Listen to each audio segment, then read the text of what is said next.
Hello everyone, welcome back to my another new mini blog. তো আজকের দিনটা কিন্তু অনেকটা স্পেশাল ছিল। তো এদিকে সকাল সকাল আমি অনেক কিছু ভেজিস দিয়ে নুডলস খেয়ে গেছিলাম আমার একটা ফ্রেন্ডের বাড়িতে।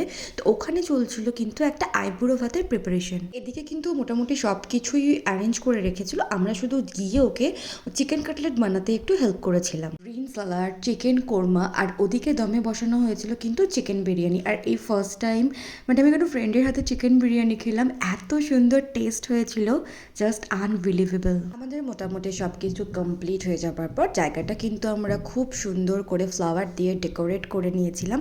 আর তারপরে আমাদের যে আপকামিং ব্রাইড, তো তাকেও খাবার খাওয়ার জন্য ডেকে নিয়েছিলাম। তো সে তো লিটারালি শক এত কিছু খাবার দেখে। এই সব কিছু প্রোগ্রাম শেষ হয়ে যাবার পর আমরা কিন্তু গিয়েছিলাম আমাদের দুর্গাপুরের ভগৎ সিং স্টেডিয়ামে। তো সেদিন এসেছিলেন কিন্তু আমাদের সবার মহারাজা মানে সৌরভ গাঙ্গুলি। আর এই প্রথম তাকে এত কাছ থেকে দেখার সুযোগ পেলাম।